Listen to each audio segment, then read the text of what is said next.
Welcome to the Strategies of Football. In this episode, we are going to discuss the Pittsburgh Steelers and the New York Jets.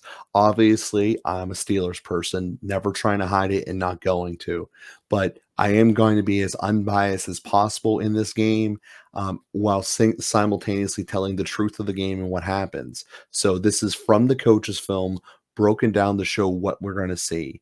So, without further ado, let's dive onto the tape of the New York Jets going to the Pittsburgh Steelers.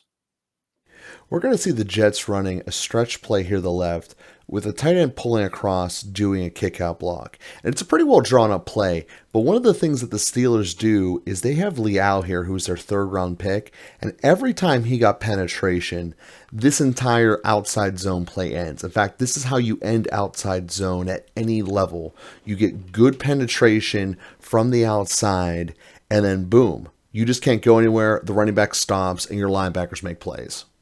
Okay, we're going to address the trenches here starting early in this game. The Steelers' center and left guard combination has been the weak point in their line pretty consistently throughout the season. And in this game, the Jets try a couple of different ways of attacking it. I'm going to start in this first play here because it is one where the Steelers win. They try to do a double team almost every time they can, and then Dotson gets out. When it works great. The problem is Dotson's getting pushed back in a lot of plays, as we'll show you as the game goes on. Okay, guys, so in this play, I'm going to illustrate something that might become apparent as the game goes on. I'm not a super fan of the way Matt Canada draws up plays, but in this case, he actually does do something that's a unique, good start. His play action away from his rollout here does suck in well over half of the defense to this right side of the field. The problem is as the route develops, we don't have complementary routes. We have an out here and an up, which is good in the fact that we're creating separation here. The issue is when we got 13 scraping across the field, it gets all of this condensed area where it makes it very difficult to complete passes down the field. Because as 13 comes in, he brings 4 with him and the rest of the defense as they adjust and takes away the big play opportunity, almost forcing your rollout to be at a line of scrimmage pass, which is not the reason for exploiting all this gain. So what do we get there? We get a 5-yard pass instead of an over-the-top play. This is a Steelers toss play to the left, and it illustrates some problems that they have with their fundamental blocking scheme and the way that it's drawn up. As we see Najee approaching the point of impact here, we have a tackle coming down for a good block. We have the receiver doing a kick-out block this way. And you can see Najee has already put his foot in the ground to cut back in this direction. The problem with that is it is a toss, and this is a very easy solution that could be done differently. You either A, could have your receiver, instead of chasing number 3 to the sideline and beyond, do a stop block on the guy behind him and let this fullback come right through a hole and blow it up, which then would give Najee a straight sideline seam instead of running into the sea of humanity, which is the Jets' pursuit guys. This is the kind of attention to detail and basic play design that the Steelers have been plagued by since Matt Canada has taken over. Hey guys, full disclosure, entering the season, I thought Trubiski was going to take this job forever, but this pass kind of illustrates why it's not. We got a deep bomb here that he just needs to throw a line drive through. Instead, he puts more air under than the Goodyear blimp. That doesn't get completed in college. Canada got the job in Pittsburgh for having creativity. The fake play action here and run over the top isn't that bad of a play. As you can see, it gets the Jets all off balance. And you can see we already have Jets scrambling to the outside here to off the screen because they know exactly where the play is going, which begs the question of how creative is it really. But even with that being said, in the blocking of the play, they're coached in doing it wrong. This lineman right here just is running straight into the pile like it's a goal line it's going to be pushed over. At least our tackle here is looking downfield and finding someone to engage with. The problem where this ultimately is the running, or the wide receiver in this case, has already identified that's a no-go. We're going to go up here instead where we can get some yardage. Your lineman needs to recognize that that has to be the play and whip his head around and look, just as this one is here. If that were the case, we would have an opportunity at something. Except for the fact that this play is almost going to be guaranteed to be a holding call, because as that happens, the back of the defender will be to the running back, which is a guaranteed holding call, as this guy inevitably will do that, as it happens every time in the NFL that situation progresses. Nonetheless, play snuck up, definitely not what it could have gotten. In this play, I'm going to focus on a major pet peeve alert. This is a 3rd down and 5 play, meaning that these linebackers are at the point of gain. And what we're going to see in this play is not only one receiver not go past it, not only 2 receivers not go past it, but all 3 of the main receivers not go past the line of scrimmage, or correction, the line of gain needed. And we wonder why we're getting sacked here at the end of it. This is absolutely destructive play calling that is not giving your quarterback a chance, even if he does complete the pass. The Jets' offensive line did not exactly have an awesome day. In this play, we're going to see Highsmith come up essentially in the face of Wilson, but Wilson escapes it. And this kind of elusiveness needs to be commended, because not getting a sack on that play really gives you the opportunity to convert to 3rd down. Following the play where Wilson runs around and keeps himself from getting sacked, he gets amazing composure to stand true in the pocket. And this is probably his best throw of the game. Steps up into the pocket, not the plus arm strength, but delivers a dart to get the 1st down. Huge play for him. Wilson has happy feet, and throughout this game, he demonstrates it a lot. However, the few times the Jets' offensive line actually did take care of him, he was able to diagnose the weakness in the center of the field and exploit some big gains. I like to point out fun plays that work. So we get a reverse, then a toss back, and a wide open Zach Wilson. Not too many teams are going to be able to defend that well. All right, this play we're going to be giving some love to Quinnen Williams right here. I want you to keep an eye on him as he does some great things. What the Steelers draw up in this play is going to be an out block, since Quinton's on the outside of the left tackle or left guard right there. A double team right here with the center and guard, which eventually will roll up and take out that linebacker. A pulling tight end through the gap here to take out that linebacker, which should give Najee a seam right up the middle as the play is designed. This entire play is pivotal around this block. If Quinnen Williams gets across the face of the guard, the tight end cannot pull appropriately. And as I'm saying, I'm giving love to Quinnen Williams. Kind of easy to guess what happens. He gets across, Najee has to readjust, and the play is dead. When the autopsy of Mitch Trubiski's career with the Pittsburgh Steelers is all and done, we're going to look at plays like this. He rarely went upfield enough, but when he did, he was inaccurate, and he made the receivers adjust far too much. All right, here's a gem drawn up by Matt Cannon and all his creativity. So we have 2 receivers running exactly next to each other, one going to do an out, and one going to go in at the 15-yard line, which is the down and distance. Trubiski's first read is at them. So when they're completely covered by essentially one defender, because this play is so well drawn, he doesn't get time to actually look at the tight end who ends up being wide open down the middle. Oh, all by the way, every other receiver doesn't even get close to the stick. So even if he wanted to, he has 2 choices here. Force the ball into an interception on the left, get sacked, or force the ball into the interception on the right. What do you want, Canada? So let it be known that I will call it stupid plays regardless. Let's bring a receiver in motion, go full speed, get no movement, have him still running full speed, and get lit up for no reason. Tiring him out and giving him no advantage. How to waste motion. When you're getting a crazy pass rush on you, a wide receiver screen is typically what coordinators go to. But Zach Wilson here shows why they don't do this in New York. Dude. Okay, guys, last week I showed you a play that Andy Reid and Patrick MaHomes drew up where he tosses the ball to the left and then the running back throws it back to MaHomes. MaHomes hit a wide open Kelsey for a big play. This is how the Jets executed it.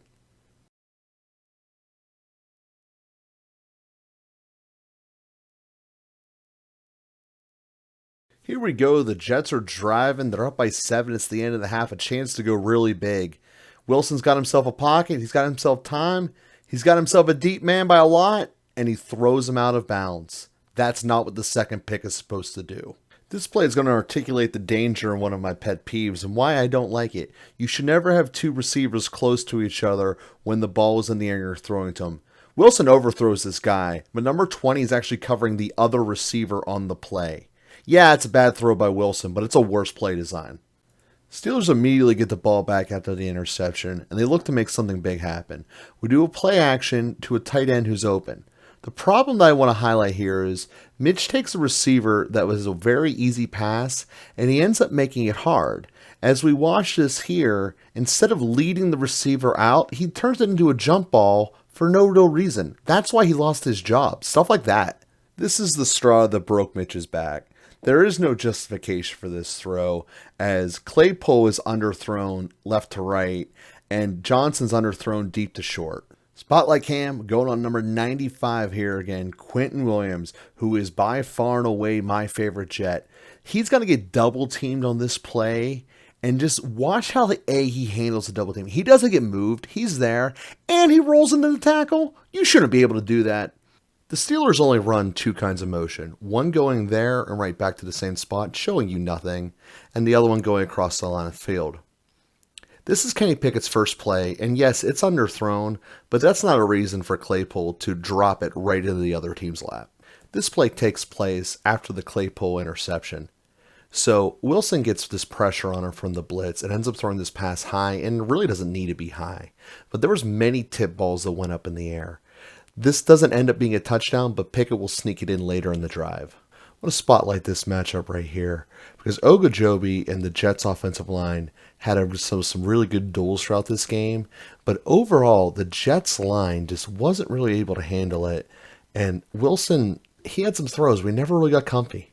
At this point in the game, the Jets are basically expecting either a high shell as they've been seeing or another blitz. Either way, they need to get the ball out quick. So they're going to have a little loop right here in the middle of it, the running back come up for another seal, and then a screamer across. At the end of the day, what this ultimately will do is it will pin the cover 2 in place, making the defense have to choose about who to cover. 83 does sneak behind them, but it's only because of the screamer coming across. It's how you get between the upper and lower levels of a cover 3 defense. Steelers up by 3, looking to put a good drive together with Kenny Pickett for the first time.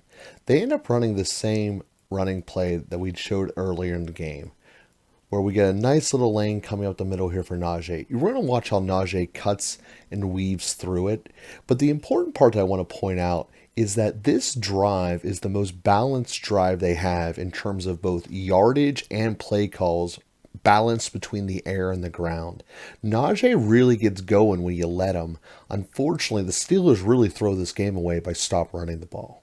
Hey Steelers Nation, we're going to play this one for you twice. It looks like something Rodgers can do, but let's not lose our mind. This is a perfect back shoulder throw, and it is absolutely beautiful. Again, let's not lose our mind. We did lose the game, but it's an amazing throw. Even though I'm not a fan of running out of the shotgun, the fact that the Steelers were consistent and giving a decent amount of balance between the runs and the pass, it opened up lanes for Friermuth, and you gotta love seeing a tight end on the seam. Kenny Pickett's not going to be the most athletic guy you ever see on the football field, but showing that he has this kind of versatility to run it in is huge for the Steelers moving forward. We join in at 3rd and 10 following the Jets going down by 10, and they come out swinging in their defense. They get a crossing route, which goes behind Minka and just outruns it. That's the problem these Steelers have in the second half. Their zones are getting exploited. This is what makes it hard evaluating the Jets' offense and Zach Wilson, is plays like this. Is he throwing it to the receiver behind him and the tight end's too agile? Or is he just not really that accurate and just drills the dude in the chest? So this is the difficulty when you have 2 receivers in the same spot. It's just bad offense, period. This is unfortunately going to be a missed opportunity and a stunt between Cam Hayward and Highsmith as they come around trying to get the sack here on 3rd down. It's a big 3rd down, middle of the field with the Jets being down by 10. What could have been a 6-yard loss ends up being a 4-yard gain. This is 4th down. The Jets are down by 10 following that play where Wilson just scrambled out. And he throws a dart. As inconsistent as he's been all day, it's very hard for the Steelers to digest. How did that just happen? So let's look at it again and see what they do to make this work. First is that we're going to have an out and an in. Almost this entire game, the Jets have just been playing outside passes so Wilson can't beat them. We're going to have a guy go to the sticks and out, and it's really that combination that opens this whole play up. So as we see the defense creeping back to make sure there's no big plays as is being taught around the NFL, this is a spot where it backfires. This is fourth down game on the line. If you stop them here, it doesn't matter if they hit a big play later or not because they won't get the ball back. But this is the way they're coached, and this is what we call things to do. So we see how it plays out.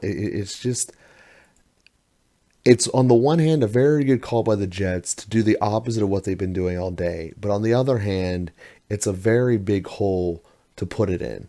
Just unfortunate it's Wilson's best throw of the day.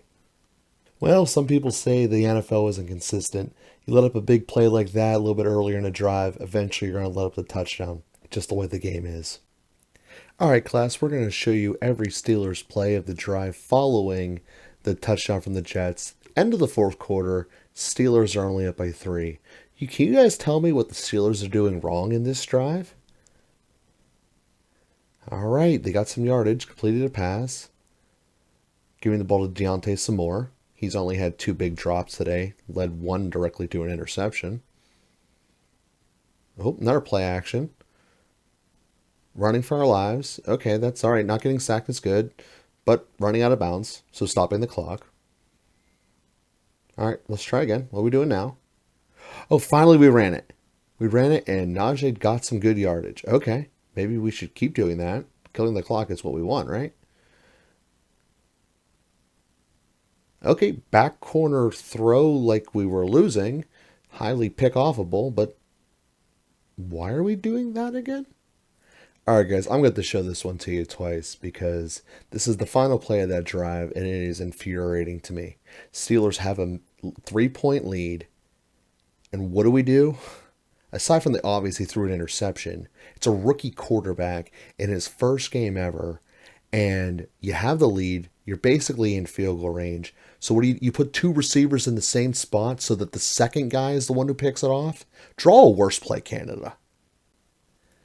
So this is every single play the Jets run in the drive following the absolute genius masterpiece mind of Matt Canada to throw the ball with a rookie quarterback into a spot with 2 receivers. So the Jets go down the field and they do intertwine a run here and there, even though they're not necessarily effective, just to make sure that their offensive line can push back against the pass rush. So that's incredibly vital that most coordinators deny and just don't do. So the point being, I have been in Pittsburgh my entire life, and I have seen Tom Brady rip the Pittsburgh zone apart. And we have shown many times throughout this game where Zach Wilson is the least accurate person you can find. And on this drive at least, Zach Wilson rips this thing apart like he's Tom Brady. And there's 2 reasons for it. The first is the Steelers essentially play prevent defense to make sure that they don't get beat over the top and lose on one play.